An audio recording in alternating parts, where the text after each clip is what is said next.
Good evening. My name is Tom with learninglostskills.com, a blog about old-time skills and how to make stuff. I get often asked to show people how to make fire with flint and steel. I'm out at a blacksmithing demonstration, reenactment, and knowing the history of fire, they ask what got me into blacksmithing, and I always talk about making fire steels for my fire kits. This is a fire kit that I have. It's just a regular 4-inch tin. Inside of it I put some poplar, inner bark of poplar tree. I have some flint. I have my striker here, and striking the flint gives you some sparks because the flint is harder than the steel, and that friction and those sparks, you can catch that with some char cloth. I have a char cloth tin right here.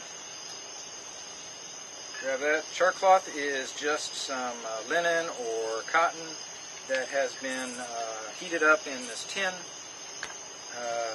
and until it turns totally into carbon.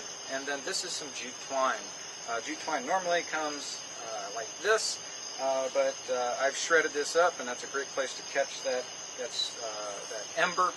I don't usually stick it in here. A lot of times I see people, they try to knock the spark down into the bird's nest. I think that's a lot of trouble to try and shoot that down in there. I find that I like to take my char cloth, I like to put that on top of the flint, and I'm going to strike this and catch those sparks, and those sparks are going to kind of flip up and hit that char cloth. So let's get at it.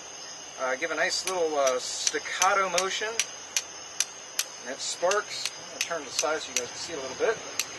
Now here we are in Ohio, and Ohio is quite humid right now. It's August, and the sparks tend to just die because of the moisture in the air. But there I caught a spark right there.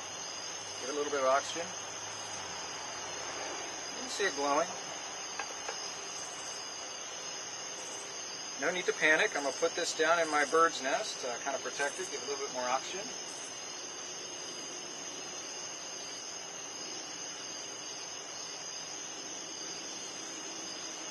There's our fire. Just like that. I'm going to drop it so I don't burn myself. That's one other thing that they always ask me, do you burn yourself? Yes, I do. Happens often, but try to prevent from that from happening. Hope you learned a little bit here on flint and steel fire making, or fire making with fire steels. 18th century way of making fire. Check out my blog, learninglostskills.com. Thanks very much for watching.